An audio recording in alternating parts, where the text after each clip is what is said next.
चालू करो।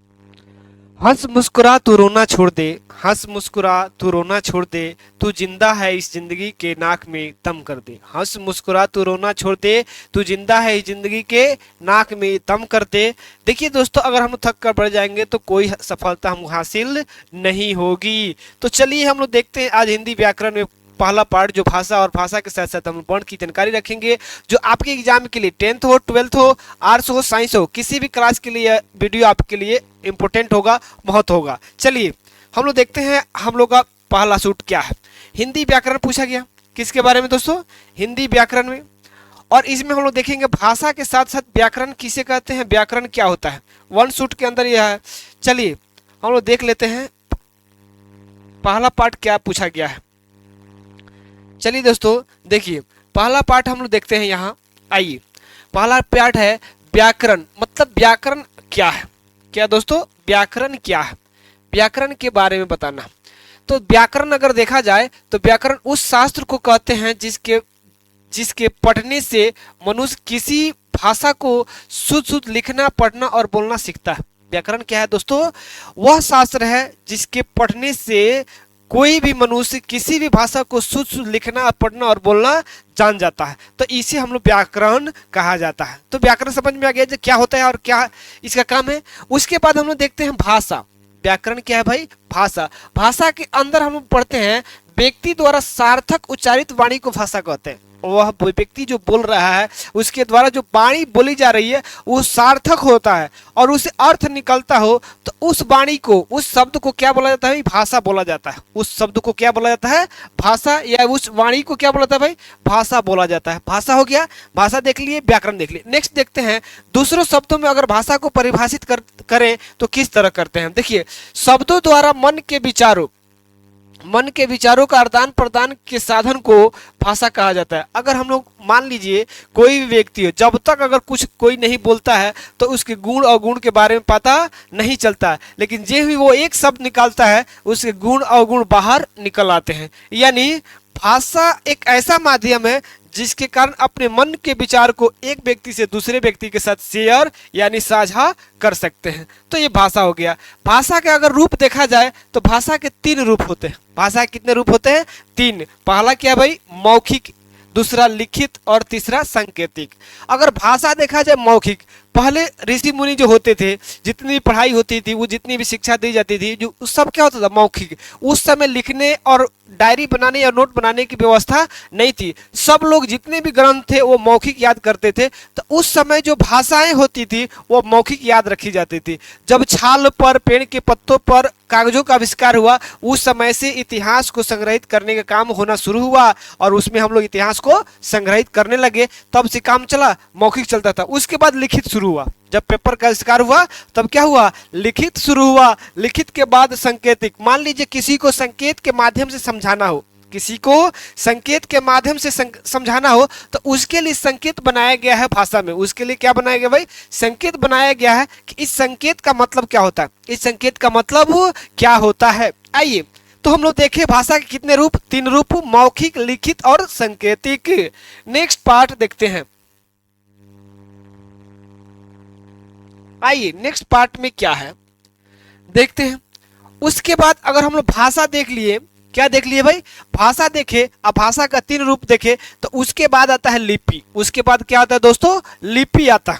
उसके बाद क्या आता है? लिपि। लिपि अगर देखा जाए अलग अलग भाषाओं का लिपि अलग अलग होता है। जैसे हिंदी और संस्कृत को देखा जाए, जैसे लिपि का परिभाषा देखे तो भाषा को लिखने के ढंग को लिपि कहा जाता है।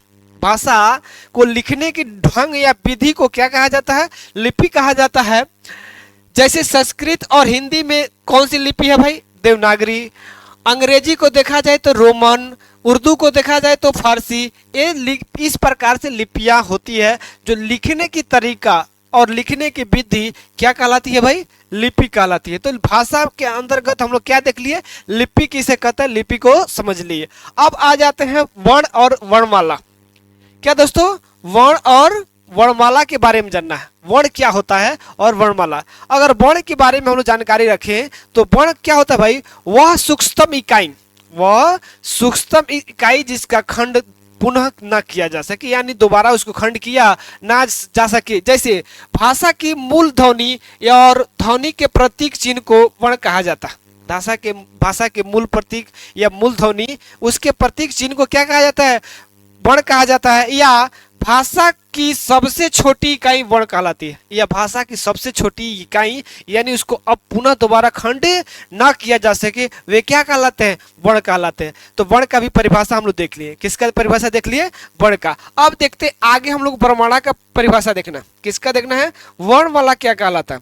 यानी अगर हम लोग देखें वर्णमाला को, तो देखिए वर्णमाला अगर समझे तो वर्णमाला का मतलब माला जैसे गूंथ कूद कर बनाया जाता है। माला जो वेयरिंग होता है, लोग पहनता है, उसमें एक एक मोती पिरो कर बनाया जाता है। उसी प्रकार से कोई भी शब्द बनाया जाता है तो उसमें वर्णों का सहयोग या वर्णों का मेल होता है। वर्णों का सहयोग या वर्णों का मेल होता है, जिसके कारण एक नया शब्द बनता है। जिसके कारण क्या होता है भाई? एक नया शब्द बनता है। वे कहलाते हैं वर्णमाला। क्या कहलाते हैं? वर्णमाला। यानी वर्णों के क्रमबद्ध समुदाय को वर्णमाला कहा जाता है।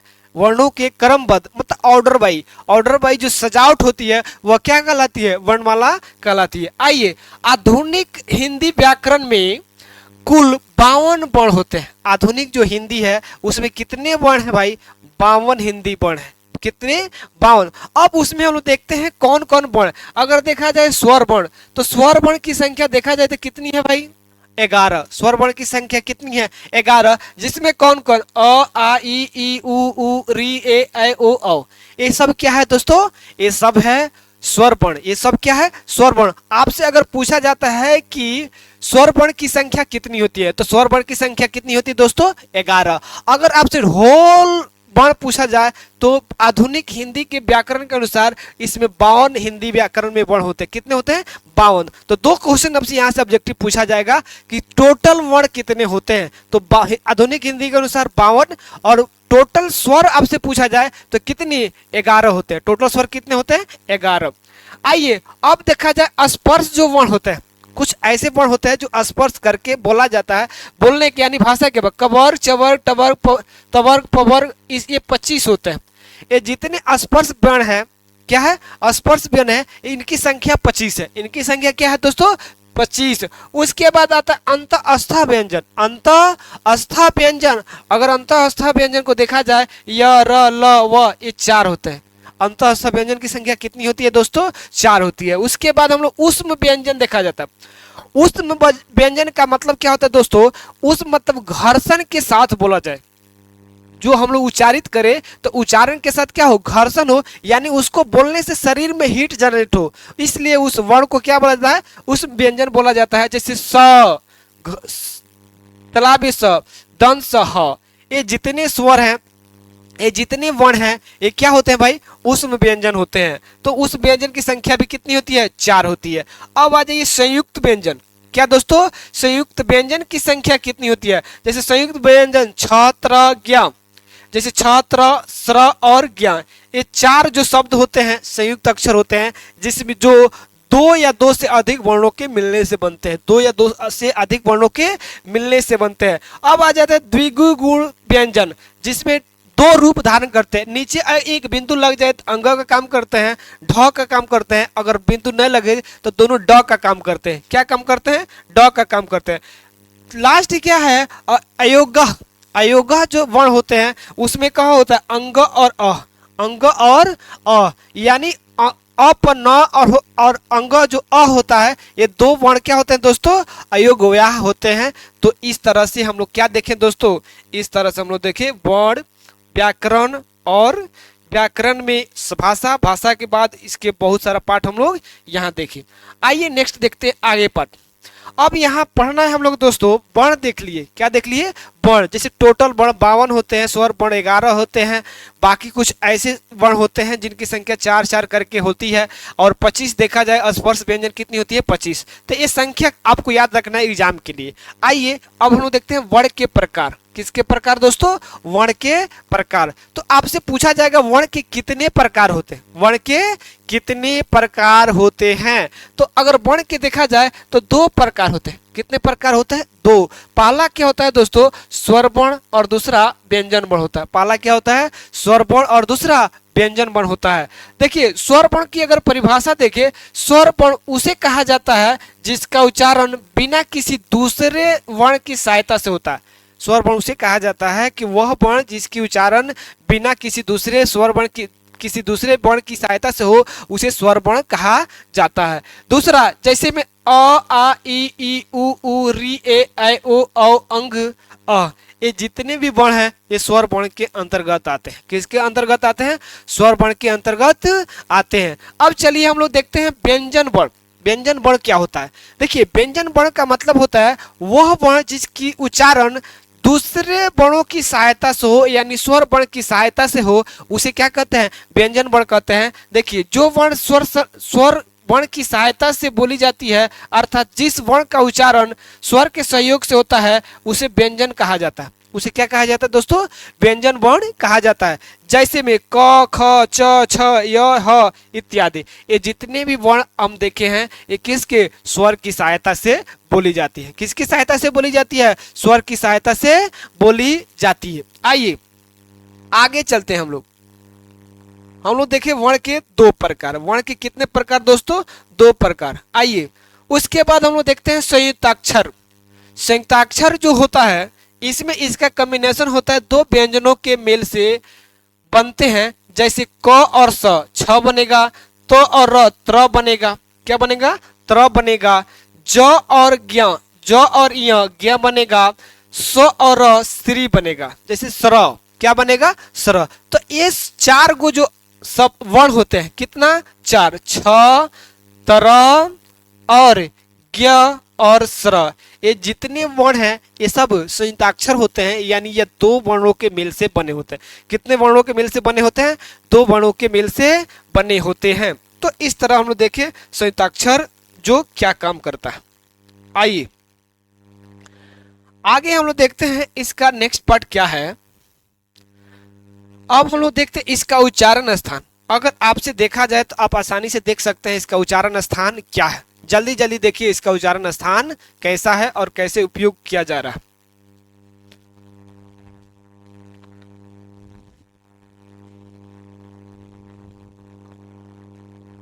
हो गया?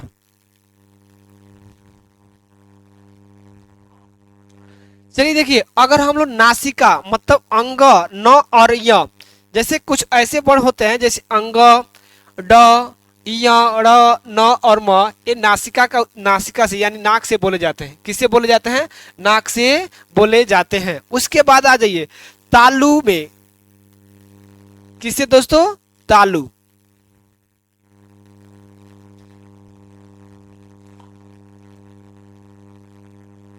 किससे बोले जाते हैं? तालु से बोले जाते हैं। तो आ जाइए देखिए यहाँ तालु हो गया। जैसे च, छ, ज, झ, इ। मूर्धा से ट, ठ, ड, ढ, ड़ और दंत से त, थ, द, ध, न। ओष्ठ से प, फ, ब, भ, म। कंठ से क, ख, ग, घ और अंग।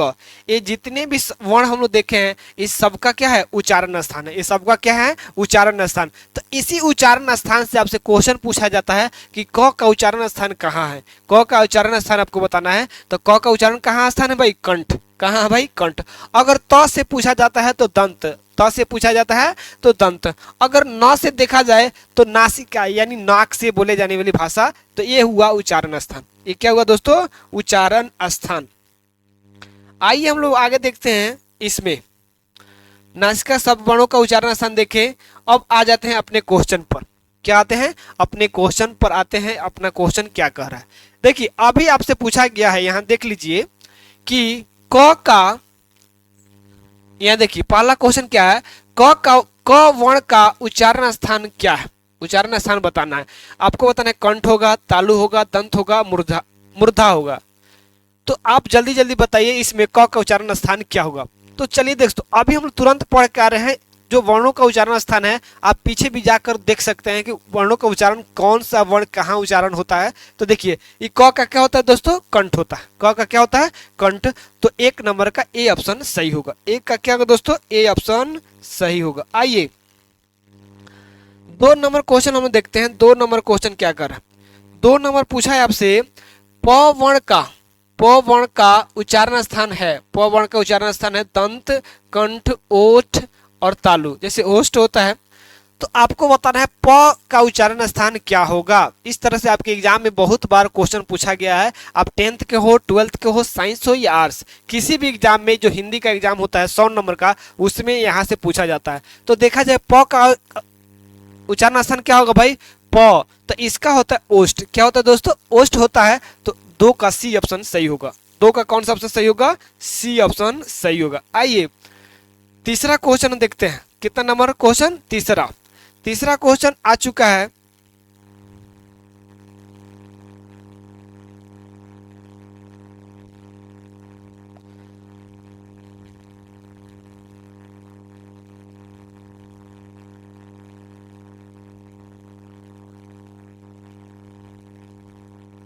देखिए तीसरा क्वेश्चन क्या कर रहा है, इसका उच्चारण क्या है, पूछा है घ का उच्चारण स्थान है। किसका उच्चारण, घ का, कंठ, तालु, दंत और मूर्धा। तो आपको बताना है घ का उच्चारण स्थान क्या होगा। आपको बताना है घ का उच्चारण स्थान क्या होगा। तो देखिए अगर घ का उच्चारण स्थान देखें तो उसका क्या होता है भाई, कंठ होता है। क्या होता है, कंठ होता है। घ का उच्चारण स्थान क्या होगा, तीसरा का क्या होगा दोस्तों, ए ऑप्शन सही होगा। तीसरा कौन सा ऑप्शन सही होगा, ए ऑप्शन सही होगा। घ किसका, घ का उच्चारण स्थान क्या होगा। तो इस तरह से देखिए घ का उच्चारण स्थान क्या होता है, घ का उच्चारण स्थान क्या होता है। तो इसका क्या होगा दोस्तों, कंठ होगा। जैसे क ख ग घ पूछा जाता है तो क्या होगा भाई, घ का उच्चारण स्थान क होगा, कंठ होगा। चलिए नेक्स्ट क्वेश्चन हम लोग देखते हैं। नेक्स्ट क्वेश्चन क्या पूछा है, चौथा क्वेश्चन। आइए चौथा नंबर क्वेश्चन क्या कर रहा है, देखिए ख का उच्चारण स्थान पूछा है। ख का उच्चारण स्थान है, ख का उच्चारण स्थान क्या है भाई, मूर्धा है, तालु है, दंत है, कंठ है। तो ख का उच्चारण स्थान देखा जाए तो क्या होगा दोस्तों, ख का उच्चारण स्थान क्या होता है, कंठ होता है। ख का उच्चारण स्थान क्या होता है, कंठ होता है। जैसे में देख लीजिए कंठ का उच्चारण स्थान कहाँ कहाँ होता है। जैसे कंठ अगर दिया रहे तो कंठ में कवर्ग, क्या भाई, कवर्ग। कवर्ग देखा जाए तो कवर्ग में जितने होते हैं, जैसे क, ख, ग, घ और यहाँ, तो इस सबका उच्चारण कहाँ होता है भाई, ये सबका उच्चारण कहाँ होता है, कंठ से होता है। किससे होता है, कंठ से होता है। तो इसमें ख का उच्चारण स्थान क्या होगा दोस्तों, कंठ से होगा। तो 4 का डी ऑप्शन सही होगा। 4 का कौन सा ऑप्शन सही होगा, डी ऑप्शन सही होगा। ठीक है, नेक्स्ट देखिए 5 नंबर क्वेश्चन। 5 नंबर क्वेश्चन क्या कर रहा है, 5 नंबर क्वेश्चन कर रहा है, भाषा किसकी अभिव्यक्ति का माध्यम है। भाषा किसकी अभिव्यक्ति का माध्यम है, लेखों की, कहानी की, विचारों की, रचना की। आपको बताना है कमेंट करके कि भाषा किसकी अभिव्यक्ति का माध्यम है। जो भाषा होता है वह किसकी अभिव्यक्ति होती है। तो 5 का ऑप्शन बताइए क्या होगा। तो देखा जाए अभी आपको बताए हैं जो शुरू में हम पढ़े हैं, तो उसमें देखा गया कि भाषा क्या है, विचारों का माध्यम है। किसका माध्यम है, विचारों का माध्यम है। तो इसमें से सी ऑप्शन सही होगा। विचार यानी आदान प्रदान, एक दूसरे व्यक्ति से दूसरे व्यक्ति में अपने विचारों का आदान प्रदान करना क्या कहलाता है, भाषा कहलाता है। क्या कहलाता है दोस्तों, भाषा कहलाता है। तो 5 का सी ऑप्शन सही होगा। 5 का कौन सा ऑप्शन सही होगा, 5 का सी ऑप्शन सही होगा। नेक्स्ट देखिए 6 नंबर क्वेश्चन। 6 नंबर क्वेश्चन क्या कर रहा है, 6 नंबर क्वेश्चन पूछा है, व्याकरण का वह ज्ञान है जो त्रुटियों पर ध्यान नहीं देता, मनकता के आधार पर भाषा प्रदान करता है, नियमों का विश्लेषण नहीं करता है, आवश्यक नहीं है। तो आपको बताना है व्याकरण का वह ज्ञान है जो क्या करता है। छठा का जवाब बताना है क्या होगा। तो अगर छठा का जवाब हम लोग देखें तो क्या होता है दोस्तों, मानवता के आधार पर भाषा प्रदान करता है। मानवता, अगर मानवता का मतलब क्या होता है, मानना। अगर मानने के आधार पर क्या होता है, भाषा को ज्ञान प्रदान करता है, जो व्याकरण होता है। जो व्याकरण क्या होता है भाई, मानवता के आधार पर ज्ञान को प्रदान करता है। तो इसमें 6 का बी ऑप्शन सही होगा। नेक्स्ट क्वेश्चन देखिए 6 का क्या होगा दोस्तों, बी ऑप्शन सही होगा। 7 नंबर क्वेश्चन देखते हैं। 7 नंबर पूछा गया, 7 नंबर जल्दी देखिए। घ का उच्चारण स्थान अभी जानते हैं कंठ होता है। घ का उच्चारण स्थान क्या होगा दोस्तों, कंठ होगा। 8 नंबर क्वेश्चन देखते हैं। घ का उच्चारण स्थान क्या होगा, कंठ होगा, बता चुके हैं आपको। 8 नंबर क्वेश्चन देखिए, यहाँ पूछा गया है, विसर्ग का उच्चारण स्थान है क्या है? तालु, दंत, मूर्धा, कंठ। जो विसर्ग है उसका उसका स्थान कहाँ है? तो विसर्ग का देखा जाए वो किसके अंदर आता है भाई? कंठ के अंदर आता है। किसके अंतर्गत आता है? कंठ के अंतर्गत आता है। तो इसका क्या होगा? 8 का डी ऑप्शन सही होगा। 8 का कौन सा ऑप्शन सही होगा? डी ऑप्शन सही होगा। नेक्स्ट देखिए, नेक्स्ट देखिए 9। नेक्स्ट देखिए 9 नंबर क्वेश्चन क्या कर रहा है। आइए 9 आ गया। निम्नलिखित में महाप्राण अघोष वर्ण कौन है? महाप्राण अघोष वर्ण कौन है? च है, छ है, घ है, झ है। अघोष वर्ण कौन है? अघोष आपको बताना है इसमें से कौन होगा। च होगा, छ होगा, घ होगा और झ होगा। तो आपको कमेंट करना है कि 9 का कौन सा ऑप्शन सही होगा। 9 का कौन सा ऑप्शन सही होगा। देखिए अघोष वर्ण देखा जाए तो इसमें क्या होता है दोस्तों? छ होता है। क्या होता है? छ होता है। तो 9 का क्या होगा? 9 का बी ऑप्शन सही होगा। 9 का कौन सा ऑप्शन सही होता है? बी ऑप्शन सही होगा। 10 नंबर क्वेश्चन हम जो देखते हैं, 10 नंबर क्वेश्चन क्या कर रहा है। देखिए 10 नंबर क्वेश्चन पर है उ ध्वनि का उच्चारण स्थान क्या है? उ ध्वनि का उच्चारण स्थान क्या है? ओष्ठ, दंत, तालु, मूर्धा। तो आपको कमेंट करना है कि 10 नंबर में बड़ी ऊ का उच्चारण स्थान कहाँ होता है। बड़ी ई का उच्चारण स्थान क्या होगा? जल्दी बताइए। तो देखिए बड़ी ई का उच्चारण स्थान देखा जाए तो ओ, तो ओष्ठ से। किसे? ओ, जैसे ओ बोलते हैं ओ, तो इस क्या होता है? ओष्ठ से होती है। तो इसका उच्चारण क्या होगा? ओष्ठ होगा। 10 का ए ऑप्शन सही होगा। 10 का क्या होगा दोस्तों? ए ऑप्शन सही होगा। आइए 11 नंबर क्वेश्चन देखते हैं। 11 नंबर क्वेश्चन क्या कर रहा है? 11 देखिए, निम्नलिखित में महाप्राण घोष वर्ण कौन है? महाप्राण घोष वर्ण कौन है? तो यहाँ आप देखिए पूछा गया ख होगा, छ होगा, ठ होगा, भ होगा। तो आप बताइए महाप्राण में क्या होगा।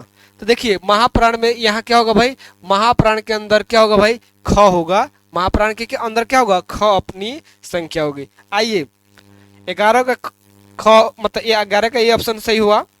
आइए नेक्स्ट देखते हैं 12 नंबर। क्या देखेंगे? 12 नंबर। 12 नंबर क्वेश्चन क्या कर रहे हैं? 12 आ चुका है आपके स्क्रीन पर। देखिए किस वर्ण का उच्चारण कंठ एवं तालु के सहयोग से होता है? वह वर्ण बनाना है। जैसे म हुआ, ख हुआ, ए हुआ, च हुआ। तो कौन ऐसा वर्ण है जिसका उच्चारण स्थान कंठ भी है और तालु भी है? कंठ भी और तालु है। तो आपको बताना है इसमें से कौन होगा। आपको बताना है इसमें से कौन होगा। जल्दी बताइए 12 का कौन सा ऑप्शन सही होगा। 12 का कौन सा ऑप्शन सही होगा? देखिए अगर 12 देखा जाए तो ए क्या होगा दोस्तों? ए जो कंठ और दंत, कंठ और सॉरी दंत, कंठ और तालु, कंठ और तालु का उच्चारण किया, तालु के माध्यम से उच्चारण किया जाता है। तो ए होगा। तो इसमें से 12 का क्या होगा? सी ऑप्शन सही होगा। 12 क्या होगा दोस्तों? ए होगा। 12 का सी होगा ए। आइए 13 नंबर क्वेश्चन देखते हैं। 13 नंबर क्वेश्चन क्या कर रहा है? 13 नंबर क्वेश्चन आ गया। देखिए 13 नंबर का है किस वर्ण का उच्चारण कंठ और ओष्ठ के सहयोग से होता है? किस वर्ण के उच्चारण स्थान किससे होता है भाई?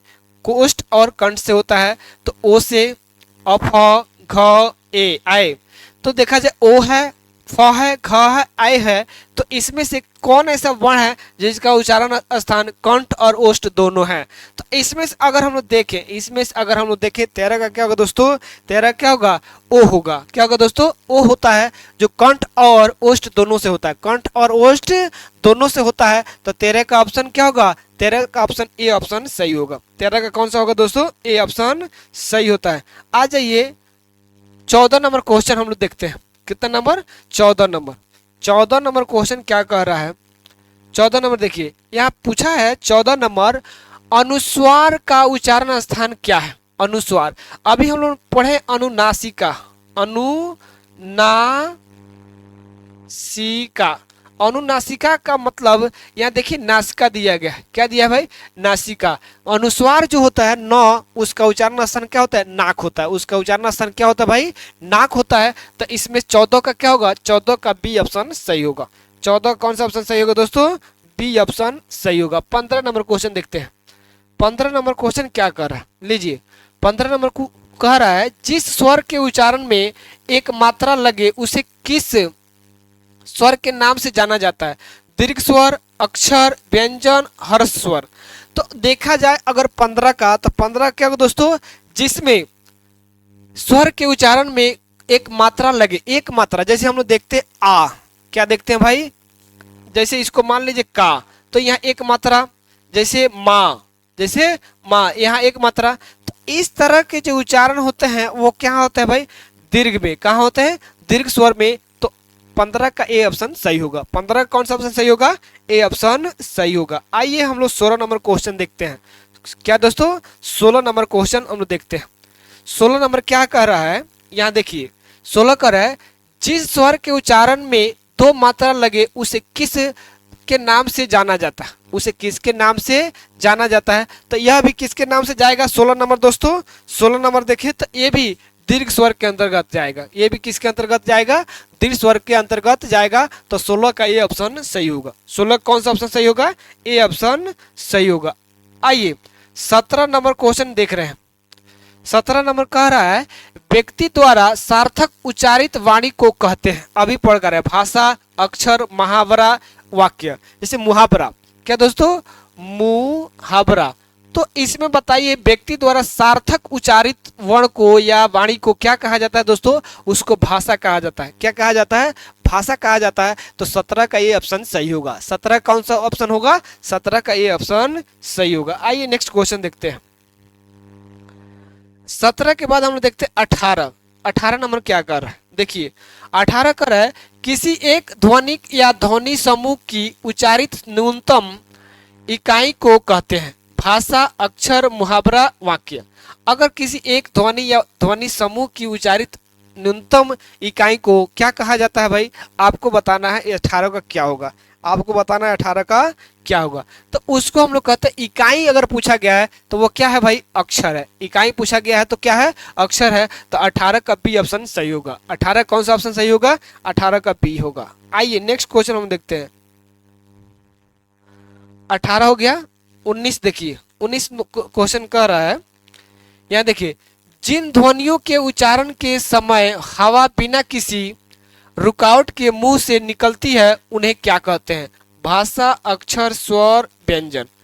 जिन ध्वनियों के उच्चारण के समय हवा बिना किसी रुकावट के मुंह से निकलती है उसे क्या कहते हैं भाई। अगर उसको देखा जाए तो हम लोग क्या कहते हैं, उसको हम लोग कहते हैं स्वर। जैसे अ आ, जैसे अ आ ओ औ अंग अह। तो इस तरह से मुंह का जो लिप होता है, होस्ट होता है, वह बंद नहीं होता है या बिना रुकावट से हवाएं बाहर निकलती है। तो उसको क्या कहा जाता है भाई, स्वर कहा जाता है। उसको क्या कहा जाता है, स्वर कहा जाता है। 19 का क्या होगा दोस्तों, सी ऑप्शन सही होगा। 19 का क्या होगा, सी होगा। आइए अब लोग देखते हैं 20 नंबर। क्या देखते हैं दोस्तों, 20 नंबर क्या कह रहा है। देखिए 20 नंबर कह रहा है, जिस वर्ण के उच्चारण में स्वर की सहायता लेनी पड़ती है उसे कहते हैं भाषा, अक्षर, स्वर, व्यंजन। अगर हम देखिए जिस वर्ण के उच्चारण में स्वर की सहायता लेनी पड़ती है उसे क्या कहा जाता है भाई, व्यंजन कहा जाता है। वे वर्ण क्या होते हैं, व्यंजन होते हैं। जो व्यंजन की उच्चारण होती है उसमें किसकी सहायता लेनी पड़ती है, स्वर वर्णों की सहायता लेनी पड़ती है। किसकी सहायता लेनी पड़ती है, स्वर वर्णों की सहायता लेनी पड़ती है। तो 20 का डी ऑप्शन सही होगा। 20 का कौन सा ऑप्शन सही होगा, डी होगा। आइए 21 नंबर क्वेश्चन हम देखते हैं। 21 नंबर क्वेश्चन क्या कर रहा है, 21 नंबर कह रहा है, जिन वर्णों के उच्चारण में जीभ, तालु, दांत तथा होठ आपस में हल्का स्पर्श करते हैं उसे कहते हैं अंतस्थ अक्षर, स्वर, संयुक्त अक्षर। तो अगर हम देखें जिन वर्णों के उच्चारण में जीभ, तालु, दांत तथा होठ आपस में हल्का स्पर्श करते हैं उसको हम लोग बोलते हैं। 21 का क्या होगा दोस्तों, 21 का हम लोग देखते हैं अंतस्थ व्यंजन। क्या कहा जाता है, अंतस्थ व्यंजन होता है। तो 21 का ए ऑप्शन सही होगा। 21 का कौन सा ऑप्शन सही होगा दोस्तों, ए ऑप्शन सही होगा। आइए हम लोग 22 नंबर क्वेश्चन देखते हैं। कितना नंबर, 22 नंबर। आगे देखिए 22 नंबर क्वेश्चन क्या कर रहा है, किसी शब्द के उच्चारण में किसी अक्षर पर जो बल दिया जाता है वह कहलाता है अंतस्थ व्यंजन, अक्षर, स्वर, बलघात, बलाघात। तो 22 का कमेंट करके बताना है कि कौन सा शब्द इसमें उपयोग किया जाता है? जिस पर शब्दों को बोलते समय किस पर बल का अधिक बल प्रयोग किया जाता है तो उसको क्या कहा जाता है भाई? बलाघात कहा जाता है। तो 22 का डी ऑप्शन सही होगा। 22 का कौन सा ऑप्शन सही होगा दोस्तों? डी होगा इस तरह के शब्द में। आइए 23 नंबर क्वेश्चन देखते हैं। कितना नंबर? 23 नंबर। 23 नंबर क्वेश्चन देखिए क्या कह रहा है। जिस वर्ण के उच्चारण में थोड़ा श्रम लगना पड़ता है, श्रम लगाना यानी मेहनत लगाना पड़ता है, और जिससे हकार की ध्वनि नहीं निकलती है उसे कहते हैं अल्पप्राण, अक्षर, स्वर, बलाघात। तो देखा जाए इसमें हकार की शब्द ना निकले तो उसको क्या कहा जाता है दोस्तों? उसको कहा जाता है अल्पप्राण, मतलब जिसमें कम समय लगे, बोलने में क्या लगे? कम समय लगे, तो उस तरह के वर्ण को क्या कहा जाता है? अल्प प्राण कहा जाता है। तो इसमें 23 का क्या होगा दोस्तों? 23 का ए ऑप्शन सही होगा। 23 का कौन सा ऑप्शन सही होगा दोस्तों? ए ऑप्शन सही होगा। आइए 23 का कौन सा ऑप्शन सही होगा? ए ऑप्शन सही होगा। 24 नंबर देखिए क्या कह रहा है। 24 नंबर कह रहा है प्रत्येक व्यंजन का पहला, तीसरा तथा पांचवा वर्ण को कहते हैं अल्पप्राण, अक्षर, स्वर, बलाघात। तो अगर देखा जाए प्रत्येक व्यंजन का पहला, तीसरा तथा पांचवा वर्ण को क्या कहा जाता है दोस्तों? अगर देखा जाए तो क्या कहा जाता है? उसको अल्पप्राण कहा जाता है। क्या कहा जाता है भाई? अल्पप्राण। कौन कौन भाई? जैसे क पहला, तीसरा ग, तीसरा क्या है भाई? ग है, और पांचवा क्या है? अंग है। तो इसके उच्चारण में क्या लगता है भाई? कम समय लगता है। इसके उच्चारण में समय लगता है, इसलिए इन वर्णों को अल्पप्राण कहा जाता है। इसलिए इन वर्णों को क्या कहा जाता है? अल्पप्राण कहा जाता है। तो ये हुआ 24 का ए ऑप्शन सही। आइए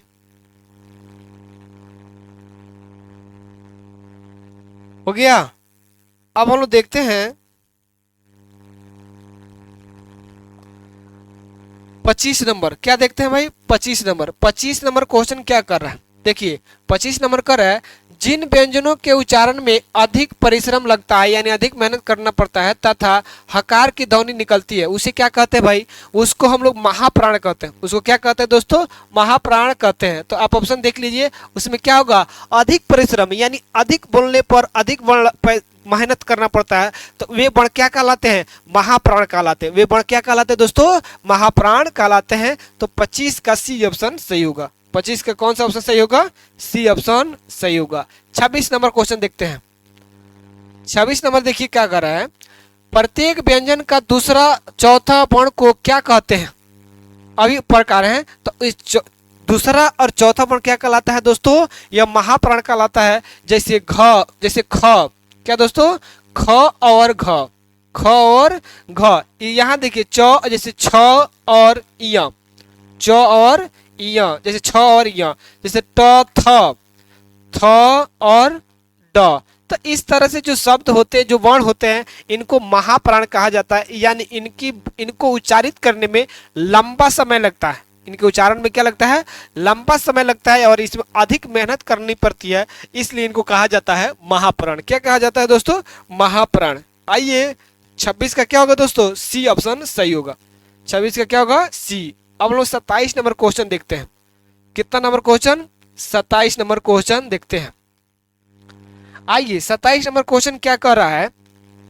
जब एक ध्वनि दो व्यंजनों से मिल जाए तो उसे कहते हैं। जब एक ध्वनि दो व्यंजनों से मिल जाए तो संयुक्ताक्षर ध्वनि, अक्षर, महाप्राण, बलाघात। तो उसको क्या कहा जाएगा दोस्तों? संयुक्ताक्षर ध्वनि कहा जाएगा। जैसे अगर हम देखें संयुक्ताक्षर ध्वनि में, जैसे हम लोग कहते हैं ज्ञ, क्या भाई? ज्ञ। जैसे छ, क्या दोस्तों? छ। जैसे त्र, ये क्या कहलाते हैं भाई? ये जितने भी वर्ण होते हैं ये क्या कहलाते हैं? संयुक्त ध्वनि कहलाते हैं। क्या कहलाते हैं? संयुक्त ध्वनि कहलाते हैं। यानी इनका उच्चारण एक वर्ण के न होकर दो वर्णों की मेल से होता है। कितने वर्णों की मेल से होता है? तो 27 का ए ऑप्शन सही होगा। 27 का क्या होगा दोस्तों? ए ऑप्शन सही होता है। 28 का देखिए क्या होगा। क्या दोस्तों? 28 का 28 पूछा है। देखिए क्या कर रहा है। निम्नांकित में संयुक्त ध्वनि कौन है? त्र है, छ है, ठ है, भ है। तो इसमें संयुक्त ध्वनि कौन है भाई? इसमें त्र है। इसमें त्र है। तो 28 का ए ऑप्शन सही होगा। 28 का क्या होगा दोस्तों? ए ऑप्शन सही होगा। आइए 29 नंबर क्वेश्चन हम देखते हैं। कितना नंबर? 29 नंबर। 29 नंबर देखिए क्वेश्चन क्या कह रहा है, किसी शब्द के उच्चारण में जो विराम आता है उसे कहते हैं अल्प प्राण, संगम, महाप्राण, बलाघात। तो किसी शब्द के उच्चारण में जो विराम आता है उसे क्या कहा जाता है भाई? उसे संगम कहा जाता है, महाप्राण कहा जाता है। तो 29 का जवाब दीजिए क्या होगा? तो उसको क्या कहा जाता है दोस्तों? जो विराम आता है उसे संगम कहा जाता है। जो विराम आता है उसे क्या कहा जाता है? संगम कहा जाता है। तो 29 का बी ऑप्शन सही होगा।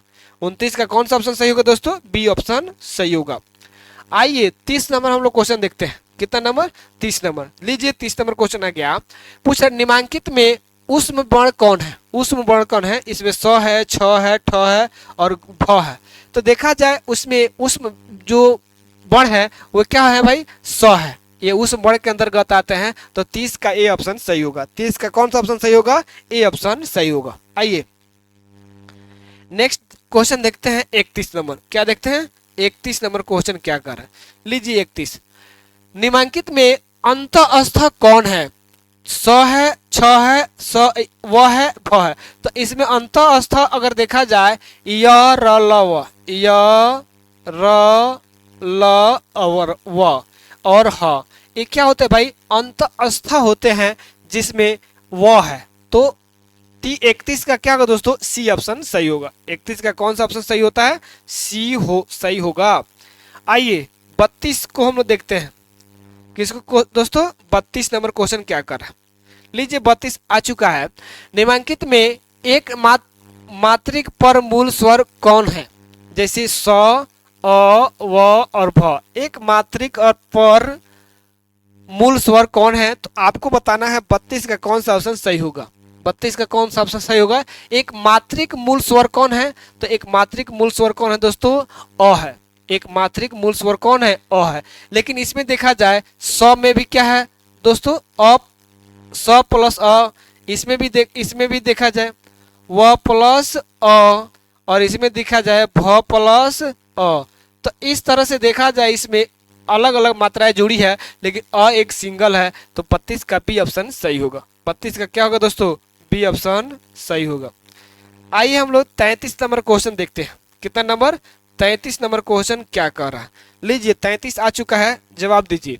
कह रहा है हिंदी वर्णमाला में स्वर वर्ण कितने होते हैं? अभी हम लोग शुरू किए थे क्लास तो उस समय बताया गया था कि स्वर वर्णों की संख्या कितनी होती है दोस्तों? 11 होती है। कितनी होती है? 11। आपको देख लेना है इसका आंसर क्या होगा, लेकिन मेरे तरफ से इसकी 11 आंसर होगी। स्वर वर्ण कितने होते हैं भाई? 11 होते हैं। तो 33 का ये ऑप्शन सही होगा। 33 का कौन सा ऑप्शन सही होगा दोस्तों? ए ऑप्शन सही होगा। आइए 34 नंबर क्वेश्चन देखते हैं दोस्तों। 34 क्या कह रहा है?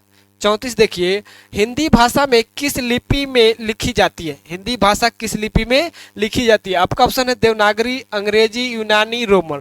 तो हिंदी भाषा जो होती है वह देवनागरी लिपि की होती है। किस लिपि की होती है? देवनागरी लिपि की होती है। तो आपसे भी क्वेश्चन ये पूछा जाता है तो ये सबसे अच्छा क्वेश्चन है।